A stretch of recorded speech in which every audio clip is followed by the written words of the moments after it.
Vygotsky's theory of social development argues that community and language play a central part in learning. While Jean Piaget concluded that children's cognitive development happens in stages, Vygotsky rejected his ideas and believed that children develop independently of specific stages as the result of social interactions. Vygotsky claimed that we are born with 4 elementary mental functions: attention, sensation, perception, and memory. It is our social and cultural environment that allows us to use these elementary skills to develop and finally gain higher mental functions. This development ideally happens in the zone of proximal development. First, there is what we can do on our own.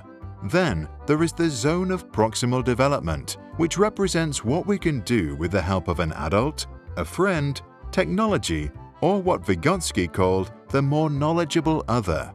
Last, there is what's beyond our reach. To illustrate this, let us think of twins who were raised in a community in which boys are expected to learn and succeed, while girls are only expected to be pretty. At the age of 10 months, both have the ability to crawl and are in the zone of proximal development for learning how to stand on their feet. The more knowledgeable other, in this case the father, provides the boy with opportunities to practice in a playroom that he has equipped with scaffolding and other objects. The boy is encouraged to explore the equipment, and eventually he uses it to pull himself up. A few hours later, he's cruising along the structures, and a few days later, he's standing on his feet. The girl also has the potential to stand, but does not receive any support in learning the skill. When we compare the two, we see that while the girl is still trying to get up, the boy has moved into a new zone. He knows how to balance while standing and now has the potential to learn how to walk. Both will eventually learn how to walk, but according to Vygotsky, the boy will be more skilled.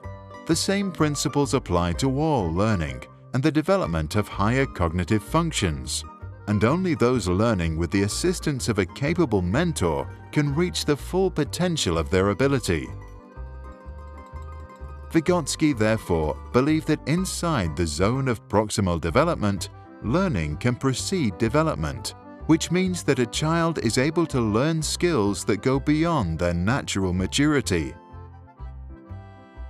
He also established an explicit connection between speech and mental concepts, arguing that inner speech develops from external speech via a gradual process of internalization.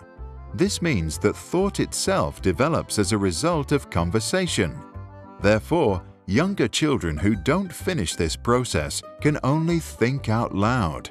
Once the process is complete, inner speech and spoken language become independent. Lev Vygotsky died of tuberculosis in 1934 at the age of 37. Despite his young age, he became one of the most influential psychologists of the 20th century. He left the following advice for educators. By giving students practice in talking with others, we give them frames for thinking on their own. What do you think? Can a child learn anything regardless of any developmental prerequisites? And do we learn only through social and cultural contexts? And if so, do you think it is appropriate for a more knowledgeable other to determine what a child should learn next? Share your thoughts in the comments below.